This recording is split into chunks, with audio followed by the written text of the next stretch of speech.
తెలుగుదేశం పార్టీలో ఉన్న ఎంతమంది మైనార్టీస్ ని మనం అందరం కూడా లోక్సభలో చూశాం, రాజ్యసభలో చూశాం, అసెంబ్లీలో చూశాం, కార్పొరేటర్లుగా చూశాం, జెడ్పీటీడీ చైర్మన్లుగా చూశాం.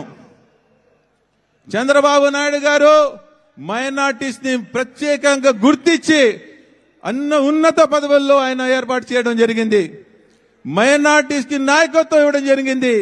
దానికి ఈ రోజు మీ ముందు నేను మాట్లాడుతున్నాను. అదే దానికి నిదర్శనం.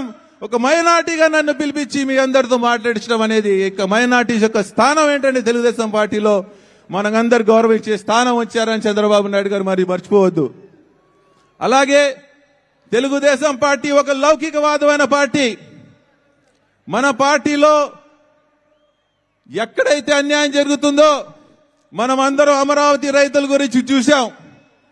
అమరావతి రైతులకు అన్యాయం జరుగుతున్నప్పుడు మన ఆంధ్ర రాష్ట్ర ప్రజలందరూ కంగారు పడి బాధపడ్డారు. ఏ రకమైన ఈ జగన్మోహన్ రెడ్డి అమరావతిని మార్చేసి బిల్లుని ప్రవేశపెట్టి మన మైనార్టీ ఎమ్మెల్సీ చైర్మన్ గా ఉన్న షరీఫ్ గారిని ఒత్తిడి తీసుకొచ్చారు. మనం అందరం చూశాం. ఆ రోజు ఇదే జగన్మోహన్ రెడ్డి సభలో షరీఫ్ గారి మీద లేనిపోని అభాండాలు మాట్లాడాడు. వైఎస్ఆర్ కాంగ్రెస్ పార్టీ ఎమ్మెల్యేలు మంత్రులు దుర్భాషలాడారు. ఒక సాయిబుకే పుట్టారా అని చెప్పి వైఎస్ఆర్ కాంగ్రెస్ పార్టీ నాయకులు చెప్పారు. సిగ్గుండాలి వైఎస్ఆర్ కాంగ్రెస్ పార్టీ నాయకులకి. ఆ నమ్మకాన్ని నారా చంద్రబాబు నాయుడు గారు ఇచ్చిన నమ్మకాన్ని ఒక మైనార్టీ నాయకులుగా షరీఫ్ గారు ఆంధ్ర రాష్ట్ర ఆత్మగౌరవాన్ని కాపాడిన ఘనత మా ఎమ్మెల్సీ షరీఫ్ గారిది.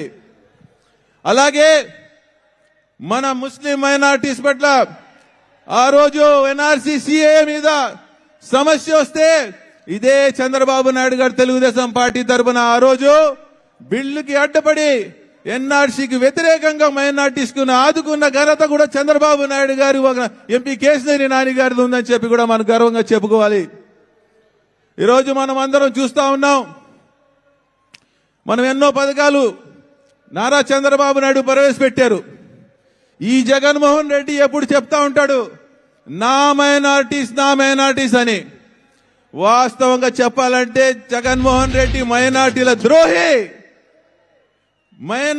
ద్రోహి జగన్మోహన్ రెడ్డి అని చెప్పాల్సిన అవసరం ఉంది.